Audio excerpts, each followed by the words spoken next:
इतना सुंदर शिव पुराण में कहा। आपसे भी निवेदन है, आपसे भी, किसी मंदिर में, शंकर के मंदिर में जाओ,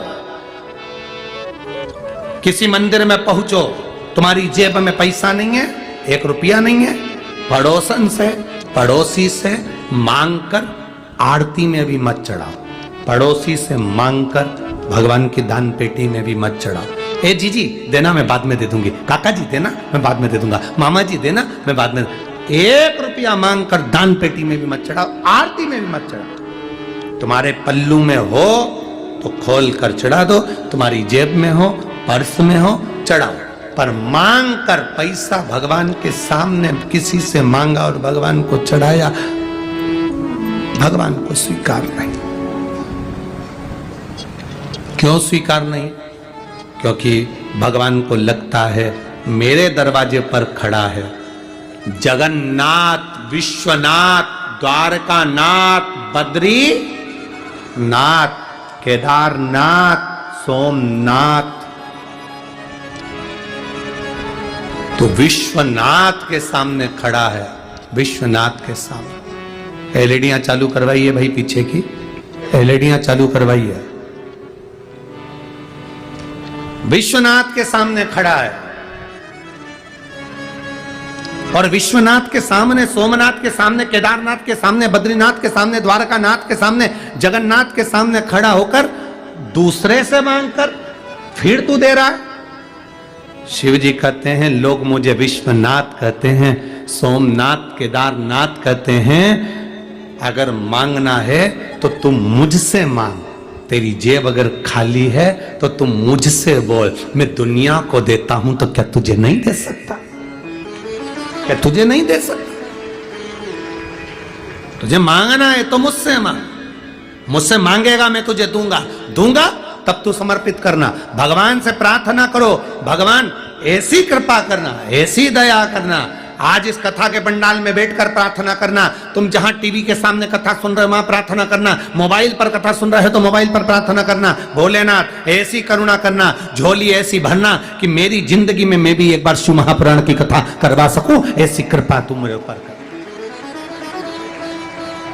और अगर बीमार हो, शरीर में रोग है, बड़ी से बड़ी बीमारी है शरीर में, लीवर, किडनी, कैंसर जैसा भी रोग है, शरीर पूरा विकलांग भी है, बेकार भी है, तो भी भले टीवी के सामने कथा सुन रहे हो, चाहे मोबाइल पर सुन रहे हो, चाहे कथा के पंडाल में कथा सुन रहे हो, जहां सुन रहे हो भगवान से प्रार्थना करना, बाबा ऐसी कृपा करना, मेरा शरीर अच्छा करना, मैं भी एक दिन कथा के पंडाल में बैठकर कथा सुन सकूं, ऐसा मेरा शरीर बना देना।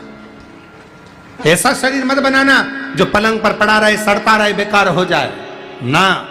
शरीर श्रेष्ठ देना। प्रथम सुख निरोगी काया, ये प्रथम सुख है संसार का, हमारी काया अच्छी हो, हमारा शरीर अच्छा हो। ढेरों धन पड़ा है, ढेरों पैसा पड़ा है, और बीमारी लग गई शरीर में, और मालूम पड़े वो पैसा किस काम का, किस काम का। हमने कई करोड़पतियों को देखा है साहब, कई। अभी करोड़पति तो जाने दो, हमने बहुत सारे लोगों को ऐसे को देखा है कि महाराज अभी अभी हम क्या वर्णन करें आपको कि इतना करोड़पति लोग जिनके गाड़ी, स्वयं के चार्टर्ड प्लेन, 8-8, 10-10 बंगले,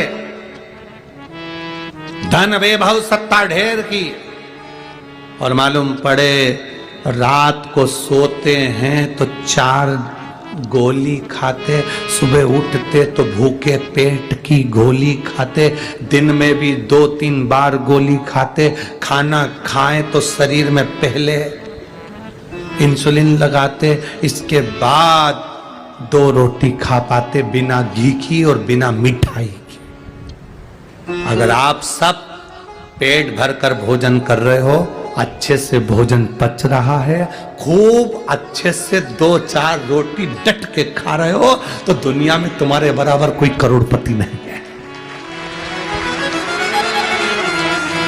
तुम्हारे बराबर कोई करोड़पति नहीं है। अगर तुम डट कर भोजन कर रहे हो, अच्छे से खा रहे हो, अच्छे से रह रहे हो, शरीर में कोई रोग नहीं, तुम दुनिया के सबसे बड़े करोड़पति हो, सबसे बड़े धनपति हो, वैभवपति हो, सत्तापति हो। जिसके पास धन है और शरीर ठीक नहीं तो वो धन किस काम का है?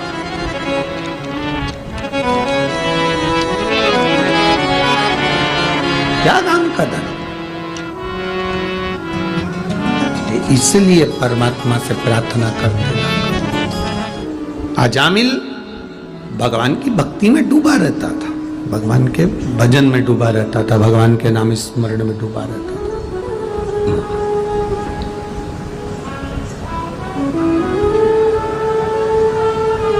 समय निकल गया अजामिल का, और समय निकलने के बाद में हमारे पुण्य और पाप हमारे साथ में चलते हैं, कदम से कदम मिलाकर।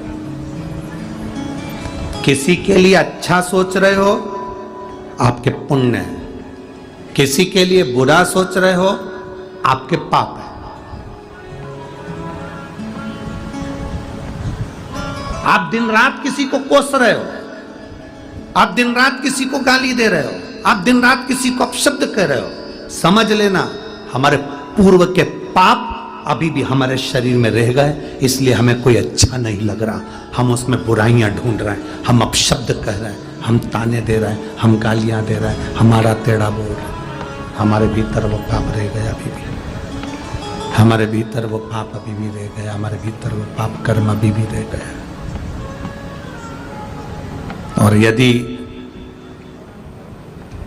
हम भगवान शिव की अविरल भक्ति में डूबे हुए हैं, कोई अच्छा कार्य कर रहे हैं, कोई अच्छा कार्य कर रहे हैं,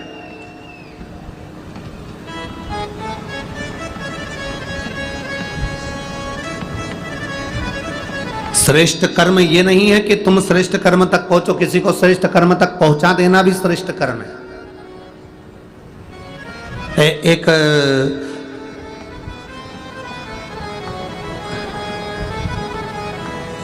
गांव का व्यक्ति शहर में आ गया और उसके पास में एक छोटा सा कार्ड था उसके बेटे का, वो लेके घूम रहा था।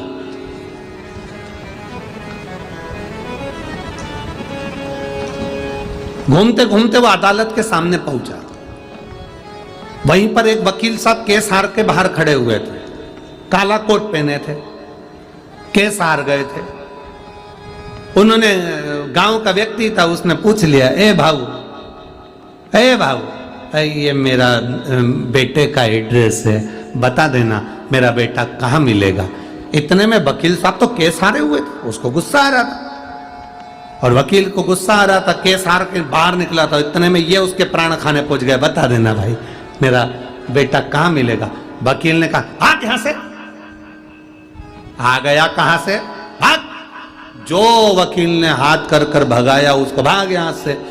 उस व्यक्ति को लगा कि वकील साहब ने कहा है यहां मेरा बेटा मिलेगा, वो उसी रास्ते पर चले गया जहां वकील ने हाथ करा था। पूछते पूछते पूछते पूछते वहां तक गया, आगे एक कथा हो रही थी भगवान की, उसमें जाकर बैठ गया।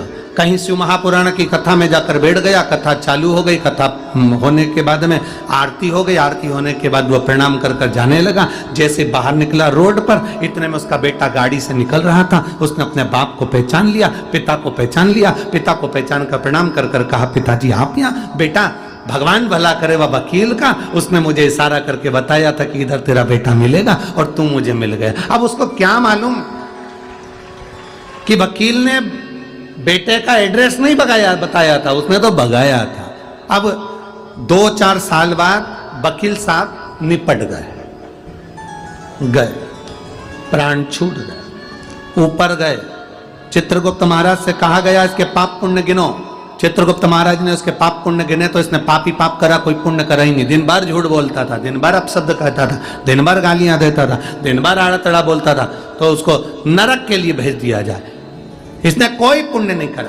इतने में धर्मराज ने कहा, संसार में जन्म लेने वाला मनुष्य एक ना एक पुण्य जरूर करता है, इसने कौन सा पुण्य करा वो छाटो। चित्रगुप्त महाराज बोले, इसने कोई पुण्य करा ही नहीं, कोई पुण्य नहीं करा, इसने पुण्य नहीं करा। नहीं, धर्मराज ने फाइल मंगवाई और फाइल देखना प्रारंभ करी। तब धर्मराज ने कहा, इसने एक पुण्य करा है। एक गांव के व्यक्ति को शिव महापुराण का रास्ता दिखाया था, इसलिए इसके वो पुण्य खाते में आना चाहिए। चित्रगुप्त महाराज ने कहा पुण्य मुण्य नहीं करा, उसने तो गांव के व्यक्ति को भगाया था, भले भगाया था, हाथ का इशारा तो शिव पुराण की ओर ही करा था ना। तो क्या करा जाए, एक काम करो, इसने गांव के व्यक्ति को शिव पुराण का रास्ता दिखाया था, इसको बैकुंठ का रास्ता दिखा दिया जाए, बस इतना सा इसके साथ कर दिया। अब पुण्य देखिए कितना प्रबल, हमारा पाप हमारा पुण्य हमारे साथ में चलता है, कदम से कदम मिलाकर हमारे साथ चल रहा होता।